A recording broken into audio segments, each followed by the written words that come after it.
විශ්වය ගැන අපි දන්නවායයි පවසන දේ ඇත්තටම කොතරම් අල්පද කියා ඔබ කවදා හෝ සිතා බලා තිබේද?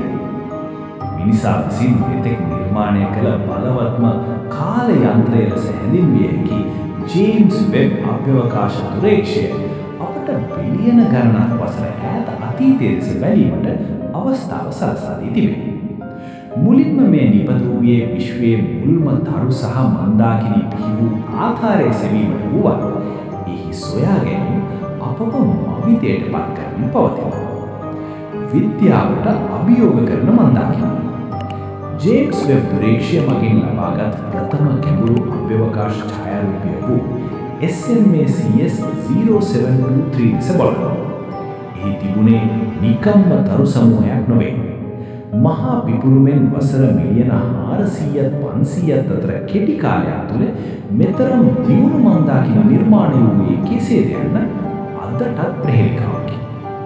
අප දන්නා කිසිදු භෞතික විද්‍යා න්‍යායකින් මේ පැහැදිලි කර නොහැක. එපමණක් එම කාලයේදීම අතිවිශාල කළු කුහරද නිර්මාණය වී ඇති බව හෙළිවිය.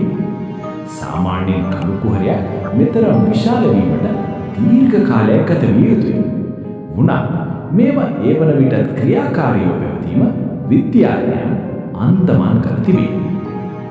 වෙනත් ලෝක ජීවය K2-18b නැමැති බාහිර ග්‍රහලෝකයේ වායුගෝලයෙන් ජල වාෂ්ප, මීතේන් සහ කාබන් ඩයොක්සයිඩ් වැනි රසායනික සලකුණු හමු විය. නමුත් වඩාත්ම පුදුම සහගත සොයාගැනීම වූයේ ඩයිමෙතිල් සල්ෆයිඩ් නැමැති අංශුවයි. පෘථිවියේ නම් මෙම රසායනය නිපදවනු ලබන්නේ ජීවීන් විසින් පමණි. එසේනම් අප විශ්වයේ තනි වී නැද්ද? අමුතුම සොයාගැනීම. නෙප්චූන් වසර 30කට පසු ලබාගත් පැහැදිලිම ඡායාරූපය. යුරෝපා අයිස් තට්ටුවට යටින් සාගරයක් පවතින බවට සාක්ෂි. මන්දාකිණි භ්‍රමණය බොහෝ මන්දාකිණි එකම දිශාවකට කැරකෙන බව නිරීක්ෂණය වී ඇත.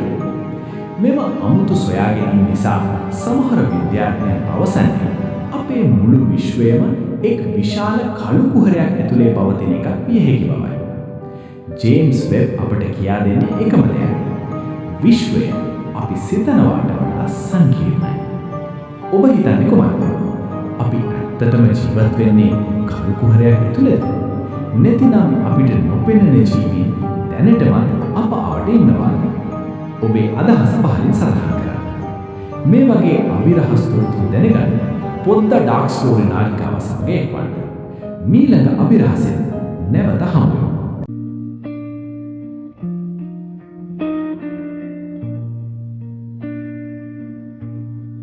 You fold, oh no.